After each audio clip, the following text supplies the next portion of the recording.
আসসালামু আলাইকুম ওরহমতুল্লাহি ওবরাকাতুহ।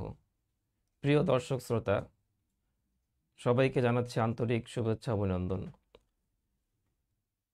আপনারা সকলেই অবগত রয়েছেন যে আগামীকাল 15ই নভেম্বর সকাল 9টা থেকে রাজধানী ঢাকার সোহরাওয়ার্দী উদ্যানে অনুষ্ঠিত হতে যাচ্ছে আন্তর্জাতিক খতমে নবুয়ত মহাসম্মেলন।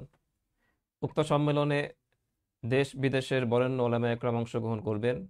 ইতিমধ্যেই ভারত, পাকিস্তান সহ বিভিন্ন দেশের শীর্ষস্থানীয় ওলামায়ে একরাম ও জাতীয় নেতৃবৃন্দ আমাদের দেশে আগমন করেছেন।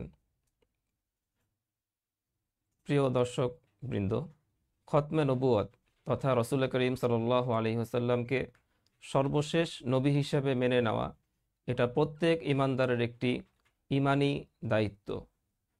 রসুল করিম সাল্লাল্লাহু আলাইহি ওয়াসাল্লামের এই খতমে নবুয়তকে অস্বীকার করা তথা রসুল করিম সাল্লাল্লাহু আলাইহি ওয়াসাল্লামকে সর্বশেষ নবী হিসেবে না মানা, এটাই একজন ইমানদারের ইমান হারা হয়ে যাওয়ার জন্য যথেষ্ট।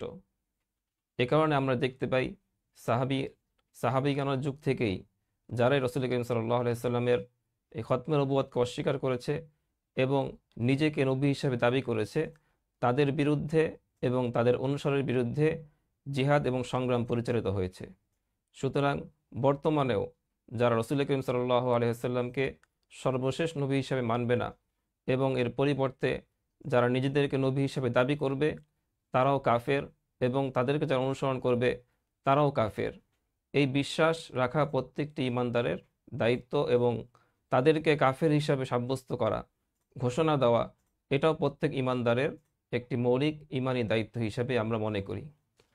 এই চেতনাকে বাস্তবায়ন করার লক্ষ্যেই আগামীকাল অনুষ্ঠিত হচ্ছে আন্তর্জাতিক খতমে নবুয়ত মহাসম্মেলন।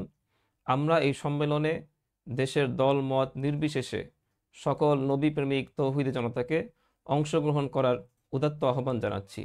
বিশেষভাবে দেশের যুবক এবং তরুণ সমাজকে এই বিশাল সম্মেলনকে সুন্দরভাবে, সুশৃঙ্খলভাবে বাস্তবায়নের লক্ষ্যে স্বেচ্ছাসেবকের ভূমিকা রাখার জন্য আমরা উদাত্ত আহ্বান জানাচ্ছি। সংগ্রামী সাথী ভাইয়েরা, বাংলাদেশ খেলাফত যুব মজলিস ঢাকা মহানগর উত্তর এবং দক্ষিণের উদ্যোগে আগামীকালের এই সম্মেলনে আগত নবীপ্রেমিক তৌহিদি জনতার তৃষ্ণা নিবারণের লক্ষ্যে খাবার পানি বিতরণের উদ্যোগ গ্রহণ করা হয়েছে। আমরা তাদের এই কর্মসূচিকে স্বাগত জানাচ্ছি এবং এই কর্মসূচি যেন আল্লাহ তাআলা কবুল করেন সেই দোয়া কামনা করছি। সর্বশেষ আগামীকালের এই সম্মেলন যেন সুন্দরভাবে বাস্তবায়ন হয়, এর জন্য আল্লাহ তাআলার দরবারে দোয়া এবং সফলতা কামনা করছি, এবং নবী প্রেমিক সকল তৌহিদ জনতাকে আজকের রাতে এই সম্মেলনকে বাস্তবায়নের লক্ষ্যে আল্লাহ তাআলার দরবারে কায়মন বাক্যে রোনাজারি করে দোয়া করার জন্য আহ্বান জানাচ্ছি। আল্লাহ তাআলা এই সম্মেলনকে কবুল করুন।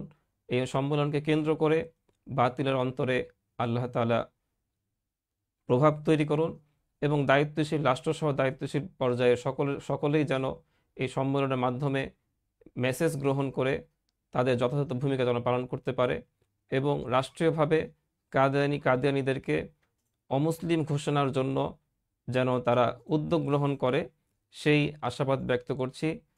সকলকে ধন্যবাদ জানিয়ে আজকের এই লাইভ এখানে শেষ করছি। আসসালামু আলাইকুম ওয়া রাহমাতুল্লাহি ওয়া বারাকাতুহু।